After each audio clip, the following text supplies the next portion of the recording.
মুখে দিলেই মিলিয়ে যাবে এমনই রসবড়ার রেসিপি নিয়ে এলাম। আর তা যদি হয় খেজুর গুড়ের। হ্যাঁ, খেজুর গুড়ের রসবড়া আজ আপনাদের জন্য নিয়ে এসেছি বন্ধুরা।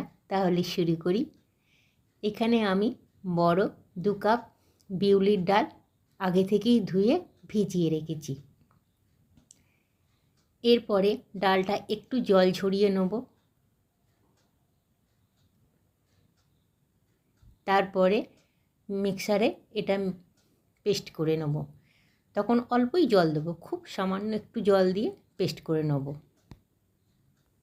একটা মিহি পেস্ট তৈরি করে নিয়েছি, এখানে রেখেছি। এই পেস্টটার মধ্যে সামান্য লবণ দেবো। রসবড়া মিষ্টি হলেও একটু লবণ দিলে জিনিসটা খেতে ভাল লাগে। আর মিক্সির বাটিটা ধুয়ে অল্প একটু জল দিয়ে দিলাম, কারণ কি পেস্টটা একটু মোটা হয়ে আছে, একটু সামান্যই নরম করার জন্যে অল্পই একটু জল দিলাম। এবার এটাকে খুব ফ্যাটাতে হবে। যত ফ্যাটাবো তত বড়াগুলো খুব ক্রিস্পি হবে আর রসে দিলে খুব তুলতুলে হবে।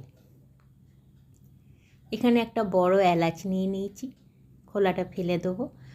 আর কিছু মৌরি নিয়েছি, এলাচটা একটু থেতো করে নেবো। বড় এলাচটা নোড়া দিয়ে একটু থেতো করে নিলাম। 1 চামচ 1.5 চামচ মতন মৌরি নিতে হবে, সেটাও একটু থেতো করে নিতে হবে। তারপরে মিশ্রণটার মধ্যে এই এলাচ গুঁড়োটা আর মৌরি গুঁড়োটা মিশিয়ে দেবো। মিশিয়ে দিয়ে আবার একটু ফ্যাটাতে হবে। যত ফ্যাটাতে থাকবো তত জিনিসটা ভালো হবে। একটু সময় নিয়ে করলে ভালো হয়। দেখুন এইরকম হয়েছে। এবার একটু রেখে দিয়ে রসটা তৈরি করে নেব। এখানে একটা কড়াই বসিয়ে দিয়ে 600-700 মতন খেজুর গুড় দিয়ে দিলাম। গুড়টা একটু নরম হতে দেবো, খুব শক্ত হয়ে আছে, শীতকাল তো। একটু রসটা বেশি হলে বড়াগুলো খুব সুন্দর ডুবে যায় আর খুব নরম তুলতুলে হয় আর খেতে খুব ভালো লাগে। ওই জন্য গুড়টা একটু বেশি দিলেই ভালো হয়। ঠিক রসগোল্লার রসের মতন বড়াগুলো যেন ডুবে যায় সেদিকে খেয়াল রাখতে হবে। রসটা এদিকে হচ্ছে, এদিকে আমি আর একটা কড়াই বসিয়ে দিয়েছি। বড়াগুলো একদিকে ভাজবো আর একদিকে রসটা কম আঁচে তৈরি হবে। সাদা তেল দিয়ে দিলাম, রসটা মাঝে মাঝে নেড়ে দিচ্ছি। খুবই আঁচটা কমানো আছে, নাড়াচাড়া করতে হবে মাঝে মাঝে। এরপরে যে ডালটা পেস্ট করে রেখেছিলাম, ভালো করে ফেটিয়ে রেখেছিলাম, সেই ডালটা দিয়ে বড়া ভাজবো।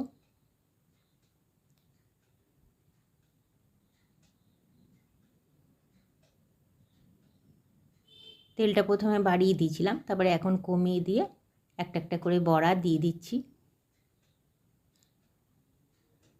এই সাইজের বড়াগুলো দিতে হবে।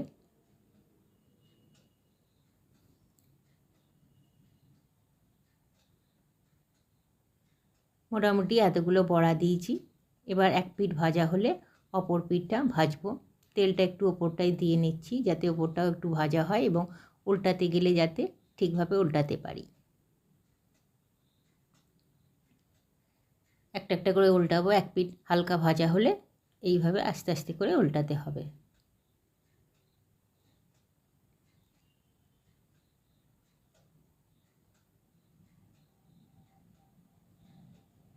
সমস্তগুলো উল্টে দিয়েছি, আর একটু লালচে করে ভাজবো। একটু কাঁচা কাঁচা এখনও আছে।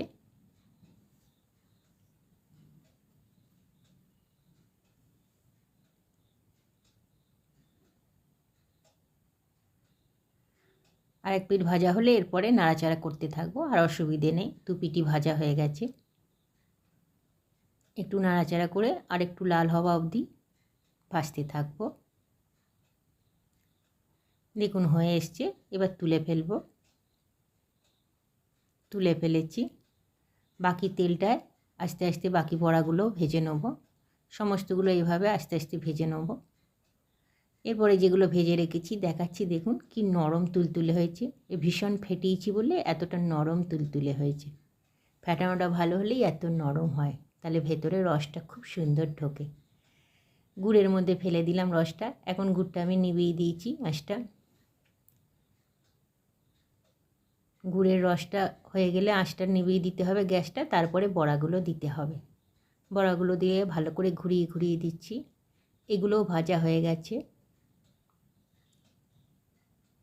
এগুলো এবার তুলে ফেলবো। এইভাবে সমস্ত বড়াগুলো একবার করে ভাজবো আর গুড়ের রসে ফেলে দেবো। ভাজার সাথে সাথেই রসে ফেলে দিতে হবে, তাহলে চট করে রসটা ঢুকে যায়। এখন ভাসছে, একটু পরে কিন্তু ডুবে যাবে আর রসটা ভেতরে ঢুকে যাবে। পুরো রসটা মোটামুটি টেনে নেয়, ওই জন্য রসটা একটু বেশি দিলে খুব ভাল লাগে। দেখুন কতটা সুন্দর পারফেক্ট দেখতে হয়েছে, খুব ভাল লাগে খেতে। খেজুর গুড়ের গন্ধটার জন্য আরও সুন্দর লাগে। রসবড়া তো আমরা খাই, কিন্তু খেজুর গুড় দিয়ে খেতে খুব ভাল লাগে। সমস্তগুলোই মোটামুটি হয়ে গেছে। এবার একটা গামলায় ঢেলে রেখেছি।